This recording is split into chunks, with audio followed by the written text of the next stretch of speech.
Joel Cristiawan, and this video is geared towards Lightroom Classic users or beginners because today we will be exploring on how to use Lightroom Classic to edit photos, mainly modifying images to not be overexposed or overblown.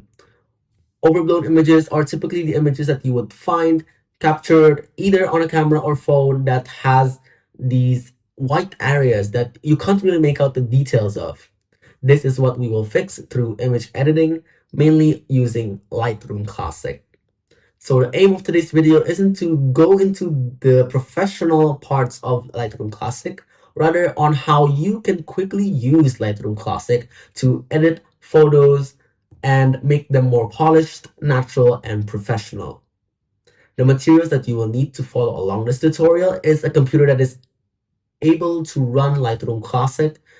For me, I'm using a Mac myself. If you are using a Mac, I would recommend using an Apple Silicon Mac because it will deliver the best performance overall. I will also require you to have Lightroom Classic installed, and specifically Lightroom Classic, not Lightroom CC, because Lightroom CC features a different interface and the tutorial would be different on how to use that one. The feature set will also differ because it is geared towards simplicity and uniformity across platforms. You will also need to have the images inside of your computer and inside of a folder so that we can import it later. We will begin the tutorial on the desktop. I won't be looking at this camera angle too much because I will look at the computer to show you the steps. First, you can start by opening Lightroom itself. I have Lightroom here. Once you have Lightroom opened, you can import the images by clicking on the import button and select the folder containing the images. For me, for this demonstration, I have two images that I would like to import. Once imported, you can go into the left panel or the folders and collections panel and select on the folder itself to make sure that you are using the correct folder. Then you can go into the bottom area, call it the film strip, and select one of the images to be edited, and these are labeled by numbers 1 and 2, and the numbers would go bigger as more images are inside of your folder. Because I only have two, there are two images, I can select the first one to be edited. To start editing, you will need to go into the develop module. You can start by pressing D on your keyboard or clicking the develop module. Once inside, this is where we will begin editing the image itself. I will start editing by looking at the requirements of the photo. What does the photo need in order to make it more natural? So the next step is for you to actually observe the image and know the problems of the image. For my image, the things that I need to fix are the white balance. Basically, if you look at my image, some details like the icons here aren't visible. You can see that it's very overblown or the details are lost. The leaves are also unnatural and they look flat. There isn't any real depth or contrast in the image to differentiate between the plant and the wall. We can fix that through image editing. In the develop module, you can start going into the basic panel here. Locate the white balance area.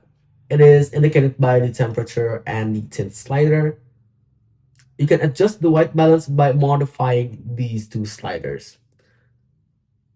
My steps won't be the same as yours because each image has its own problems and solutions on how to fix. For my specific image, I only need to modify the temperature slider. I can move it to the right to give it a warmer look and left for a cooler one. But for this demonstration, I would want to make it cooler to reduce the blue. Once you adjusted the white balance area, you can start modifying the tones by going into the tones panel. you will see 5 sliders which you can modify subjectively to the problems of your image.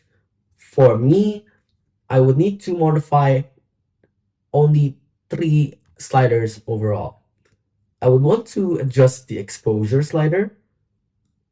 I want to decrease the exposure so the image looks more natural.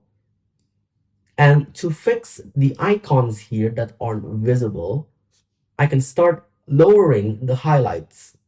Highlights are the brighter parts of the image, and as you can see, the icon here is actually a part of the display I'm using. And because it is brighter than the others, the highlights are so much higher that I would need to lower it down over here so that the icons can be seen.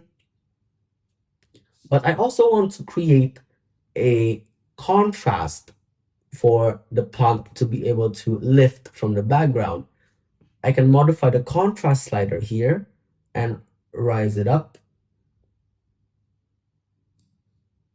After I feel the contrast is enough, I can move on into the shadows, which is basically modifying the darker parts of the image. And I would want it to be increased only slightly. You might be confused between the whites and the exposure sliders. Exposure sliders are basically brightening up the whole image or making the image much more brighter. Instead, the white slider is more focused on making only the white areas more brighter. After you have modified the white balance and adjusted the tones area, you can modify the image as you like. But for now, I think that the image already looks good enough that I want this to be shared to my friends on social media. What I can do is start exporting the image. And to do that, go into the File menu and click on Export. After you clicked on Export, you will see a window appear in the app. There are multiple parts of the window, but what you need to focus is the export location. Start by clicking where you want to export it by clicking on the drop-down option to select the folder that you want it to be exported. I want the desktop folder as my destination. Then you can name the file into a custom name. This is purely subjective. You can rename the file by clicking on the rename to checkbox and selecting custom name in the drop-down.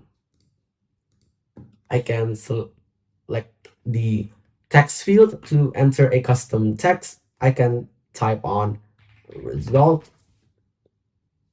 After naming the image, the last option that you need to modify is in the file settings section. You will see 3 main parts. Select the image format as JPEG and the quality at 95. This will give you the best quality image in a compressed size. This means that the image isn't as heavy for social media sharing. And select the color space as sRGB. Then click select export, where the image will be saved inside of your folder. sRGB is the color space that we use to export because sRGB is universally available on multiple devices. So either you're looking at the phone, desktop, or a tablet, the image will look consistently bright and how you would want it to be shared to your friends. So that's a short guide into using Lightroom Classic. It isn't a very complicated app, but it still requires attention into learning what the image needs, what the problems in the image are, and how you need to adjust the sliders manually to get the results that you want. That's the video for today. Thank you for watching, and I'll see you in the next video.